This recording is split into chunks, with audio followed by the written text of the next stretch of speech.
Inilah Injil Tuhan kita Yesus Kristus menurut Matius. Dimuliakanlah Tuhan.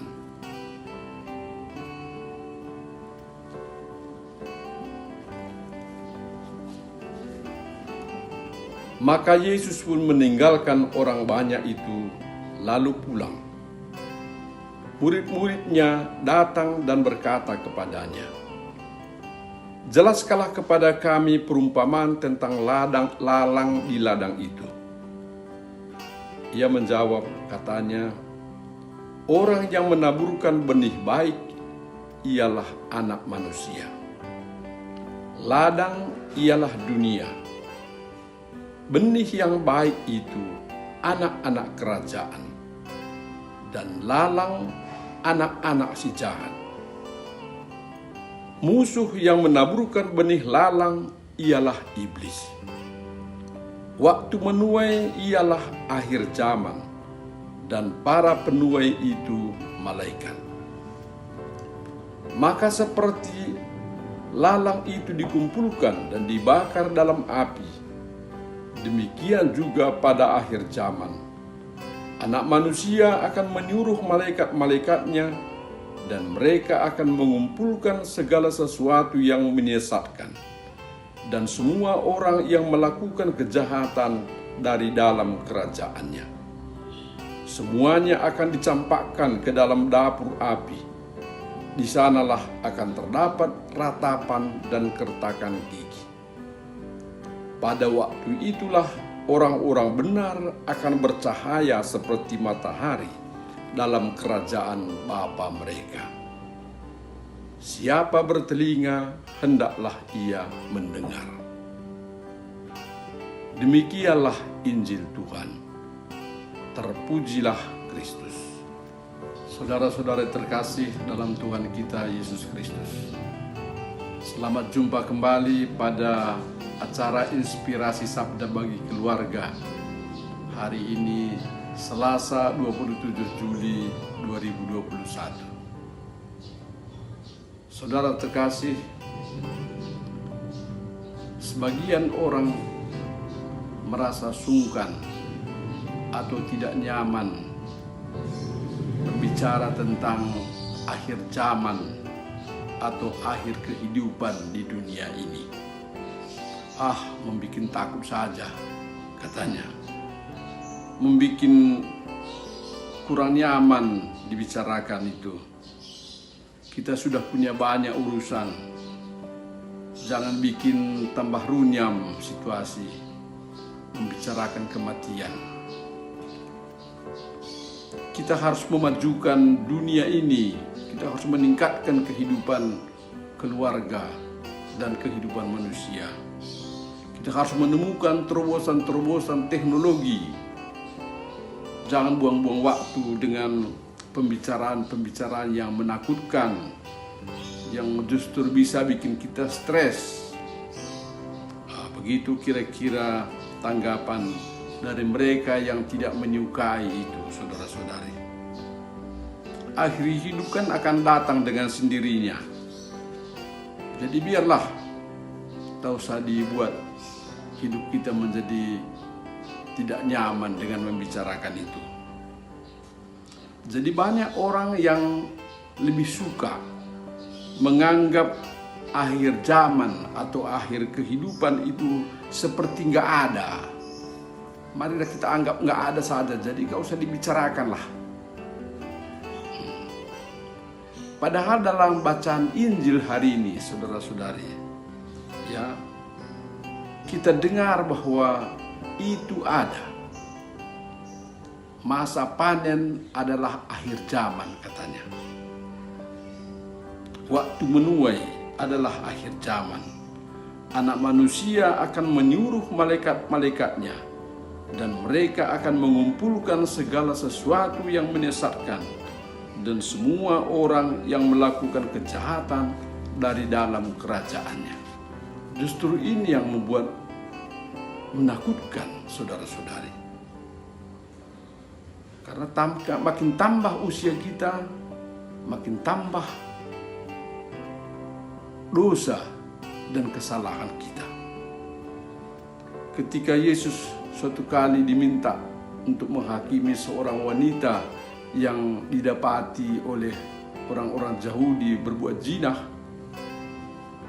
Yesus bertanya kepada mereka, "Siapa di antara kamu tidak berdosa, dialah yang pertama melemparkan batu kepada wanita ini." Dan katanya Yesus selalu tunduk dan menggores-gores tanah, dan orang-orang yang dari tadi banyak berkerumun satu demi satu pergi, mulai dari yang tertua katanya. Mengapa dari yang tertua pergi? Karena itulah yang makin tua, makin banyak dosa dan kesalahannya. Dan dia sadari itu dengan perkataan Yesus tadi, dia makin sadar dialah yang paling banyak dosanya. Dan dia pergi, disusul oleh yang lain, dan seterusnya. Sampai tak ada lagi yang tinggal. Jadi makin tambah usia saudara-saudari, makin tambah salah dan dosa kita. Coba pada masa pandemi ini kan, ada orang yang minta tolong kepada kita, tidak kita bantu, makin tambah orang kecewa dengan kita. Kita makin banyak kesibukan dengan diri kita sendiri. Orang merasa ya bisa kita bantu, tapi tidak kita bantu. Makin banyak orang yang kecewa dengan kita.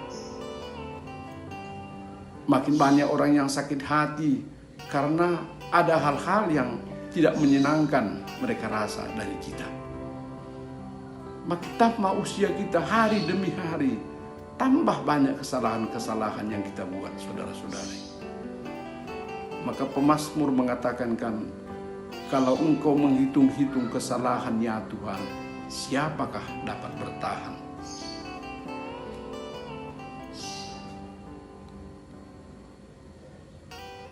Dan kita merasa takut dengan itu, saudara-saudari. Karena kita pikir Allah sama dengan kita. Kebiasaan kita manusia ialah kalau ada kesalahan, ada kejahatan dibuat orang, kita balas. Kita pikir, ya otomatis kita anggap bahwa Allah pun seperti itu terhadap kita yang berbuat jahat dan dosa. Dan itu yang menakutkan kita. Padahal Allah berbeda, saudara-saudari. Seperti jauhnya langit dari bumi, begitu jauhlah jalan pikiranku dari jalan pikiranmu, katanya. Jadi sikap Allah seperti yang sering kita anggap jalan pikiran dan sikap kita, itu seringkali tidak tepat. Yesus memperkenalkan Bapaknya sebagai Allah yang penuh belas kasih, Maha Rahim, Maha Pengampun, yang tidak menghitung-hitung kesalahan dan dosa kita. Coba kita ingat perumpamaan Yesus tentang anak yang hilang itu, saudara-saudari. Ketika anaknya ini yang sudah begitu mengecewakan orang tuanya, dia kembali dan meminta maaf kepada anaknya, minta ampun, dan mempersilahkan anak ayahnya untuk memperlakukannya sebagai budaknya saja, hambanya saja. Ayahnya tidak mendengarkan itu semua ocehan itu, saudara-saudari. Dia hanya merangkul anaknya dan menyuruh semua pembantunya untuk mempersiapkan pesta karena anakku yang hilang ditemukan kembali. Itulah sikap Bapa di surga, kata Yesus, terhadap orang-orang yang datang kembali kepada kerajaannya. Saudara-saudara yang terkasih, di dalam daftar orang kudus, ya, begitu banyak kita lihat orang-orang yang sekarang disebut sebagai orang kudus, tapi hidup mereka pernah bergelimang dengan dosa, bergelimang dengan hidup duniawi. Ya, banyak itu, saudara-saudari. Seperti Agustinus misalnya. ya, Santo Fransiskus, Paulus sendiri, dia sempat membuat kehidupan orang Kristen sangat menderita, tetapi dia menjadi rasul yang besar yang mewartakan kabar gembira. Santa Maria Magdalena, ya, itu seorang wanita dalam kitab suci pada zaman Yesus yang juga terkenal sebagai seorang wanita pendosa, tetapi dia menjadi orang yang sangat terhormat kemudian sesudah dia bertobat. Dan kepadanya lah Yesus pertama kali menunjukkan diri sesudah dia bangkit. Dan baru-baru ini saudara-saudari, Santa Maria Magdalena ini makin dihormati di dalam gereja. Paus Fransiskus meningkatkan peringatan untuk Santa Maria Magdalena menjadi tingkat pesta. Itu katanya berarti Maria Magdalena diakui sekarang setara dengan rasul-rasul. Jadi banyak orang-orang yang dalam hidupnya pernah menyeleweng, pernah meninggalkan Allah, berbuat yang sangat berbeda dengan kehendak Allah, tetapi akhirnya menjadi orang yang sungguh dekat dengan Allah dan menjadi orang kudus. Jadi saudara terkasih, kita tidak usah sungkan atau bahkan memantangkan berbicara tentang akhir zaman atau akhir kehidupan, karena itu memang ada.